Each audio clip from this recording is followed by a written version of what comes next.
Hello, Evan Rand here, and in today's video, we're going to be replacing this regular faucet, or I guess some people call it a hose bib here, with a frost-free variation here.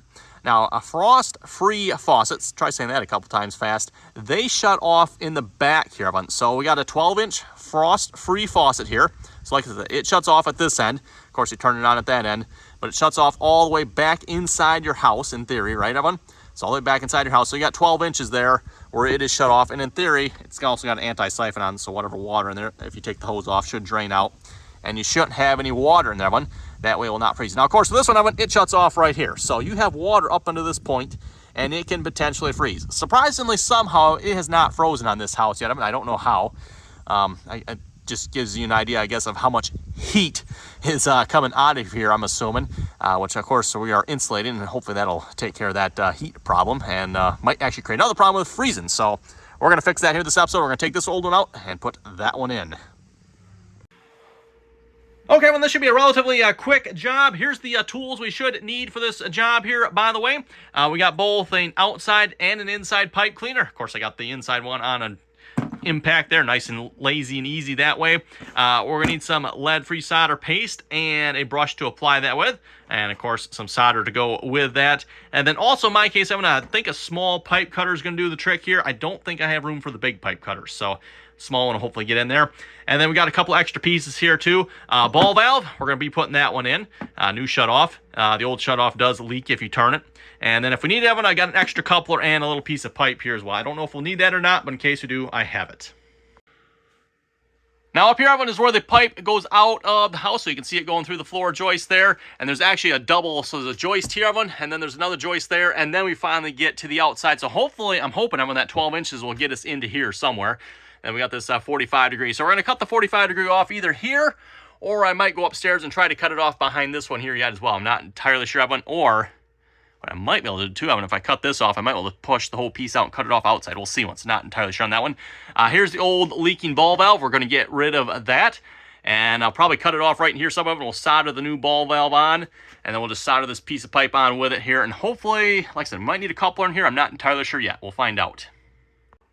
Okay, we're going to go ahead and cut the pipe here just before the valve. Also got a bucket down here just in case. There shouldn't be much water in here. I don't want to take a chance. So you want to tighten this down just a little bit. Go around. You don't want to tighten this down too much at once, everyone, otherwise you'll deform the pipe. So just a little bit at a time. Take your time.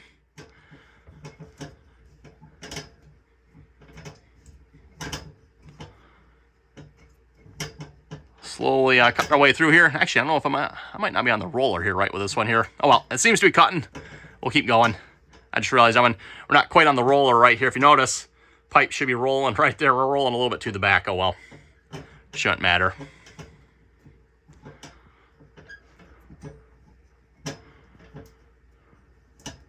Oh, I think we're almost through. There we go, Evan. We're cut through. Yep, there's a little bit of water in there yet. Okay, quite a bit of water in there yet. I got the faucet open, plus I thought it drained most of the water out of the system, but this must be a low point here. Which actually, yeah, that makes sense now I think about it. It does drain down, doesn't it?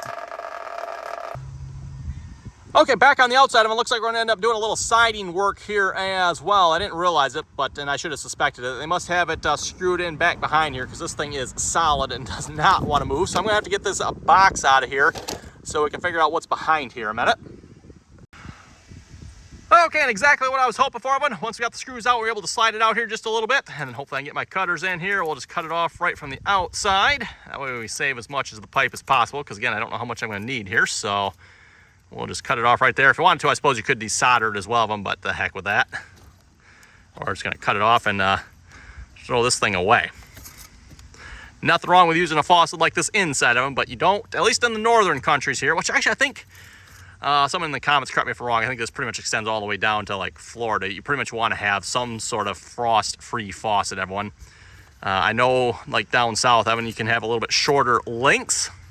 Like I said here, I'm using a 12-inch, but you still want to have frost-free yet, to my knowledge.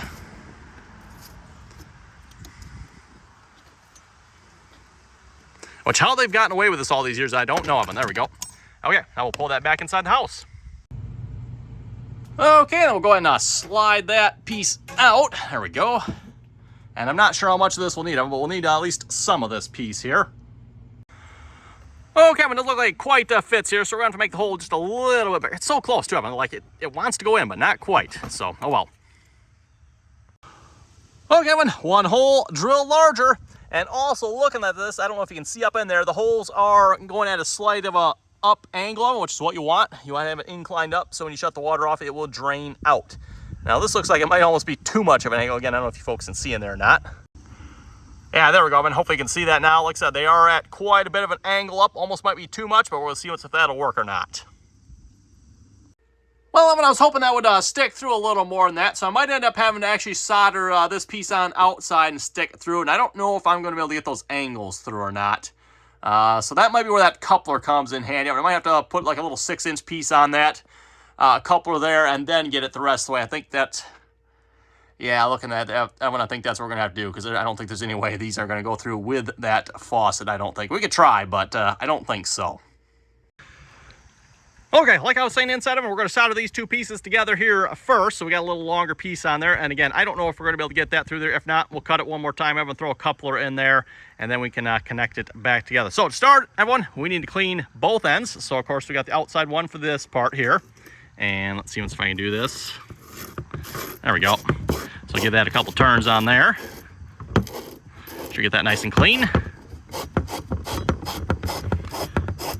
And even if you have brand new copper when you want to do this, and you'll notice it really is going to shine it up. Might even do a little more yet, because this copper is just a little dirty.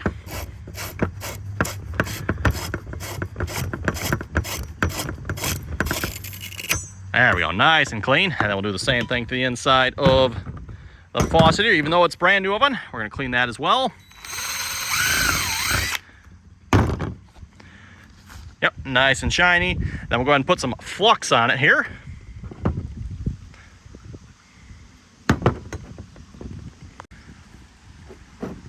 Grab a brush there, inside and outside.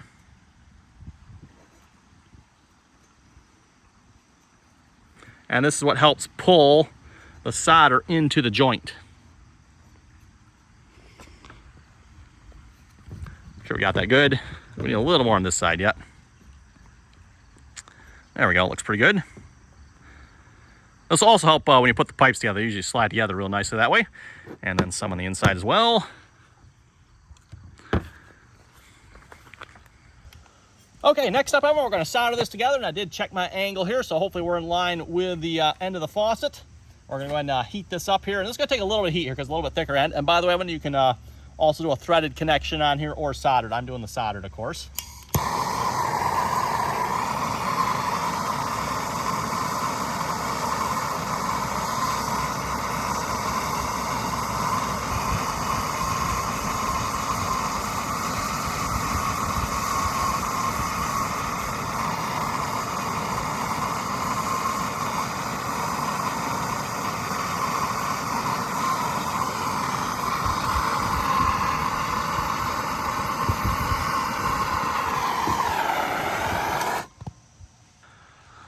Okay, there we go, and all nice and soldered up. And what I like to do, I like to heat from one end and apply my solder from the opposite end.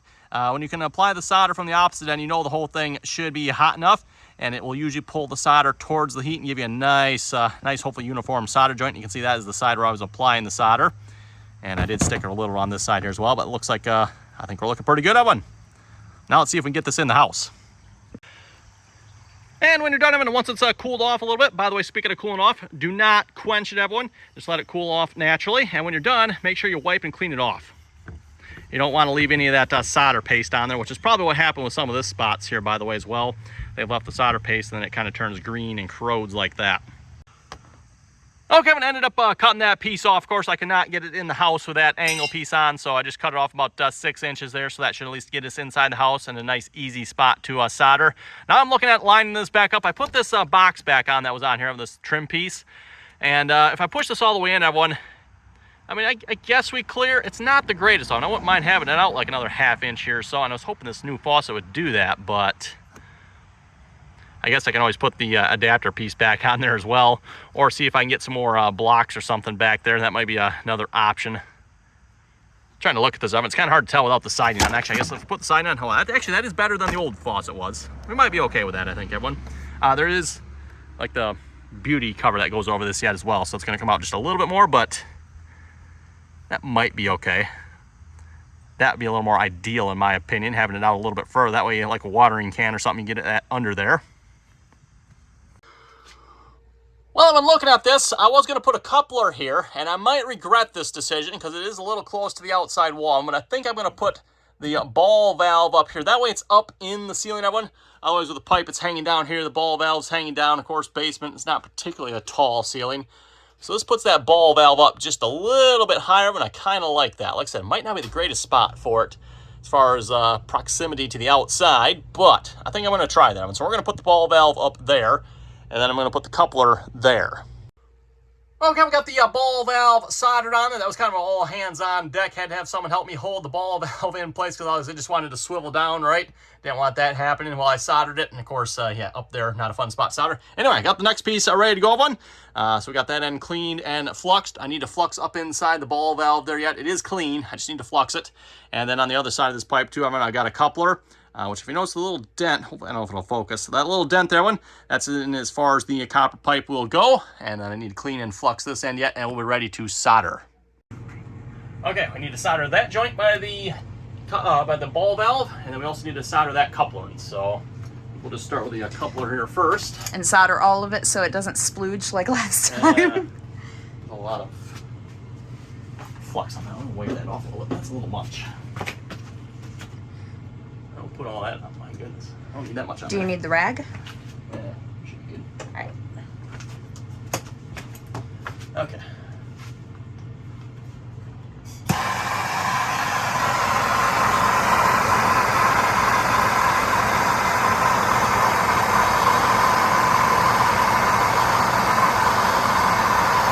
See if we do both at the same time. Maybe.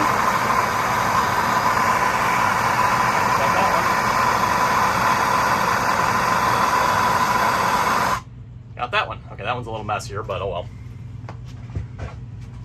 And last one. Yeah, just a tad. Of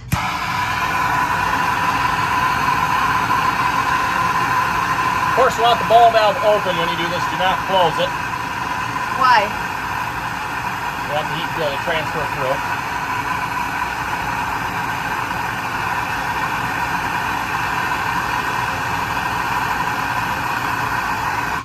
Why is it important that it's open? You don't want to trap heat in there and overheat that ball valve. Okay. Okay, my water's on. I'm not seeing any leaks yet. I think we're looking pretty good here. Let's go out and test the faucet out. Okay, went ahead and put that piece back on because just it looked like it was too short without it. And, oh yeah, we got water. That's looking pretty good. Looking pretty good. Shut it off. There we go. Oh, and remember what I was saying to everyone about that siphon feature? That 12 inches of pipe, there's still water in there yet. That's supposed to let that water drain back out. And of course, you want to make sure you don't have your hose connected when it does that. Otherwise, it might not. It may not, but that is the purpose of that. So now there should be no water from here, 12 inches back in the wall, and in theory, shouldn't freeze, right? Now we need to put that siding back together. We'll do that here in a minute. Okay, we're putting the siding back on. That should be relatively easy. You're probably going to want one of these tools here, side swiper 2. They come in a couple different variants. And then when I take it off, I just unhook it from the nail. So if you look up underneath here, yep, there's the nail right there, one. So we'll just hook it back on that. So we'll put it up on the bottom piece here first, and then we'll, I might need both hands for this one. And then we'll get it hooked back up on that nail there. Okay, we got the bottom piece hooked back on there. Like I said, just a matter of snapping it on the nails there. Then we're going to take our side swiper tool. We're going to reach up behind there, grab the lip there, pull that down over and connect it to underneath the lip there. And double check, make sure you're all snapped on good. Yep, there we go. I think we're looking pretty good on one. Looking pretty good. Now we just need to put this beauty cover back on here, and we are done. Let's see, I forget, does that go on the inside or outside? I think it goes on the inside, right? Or outside? There we go, it goes on the inside.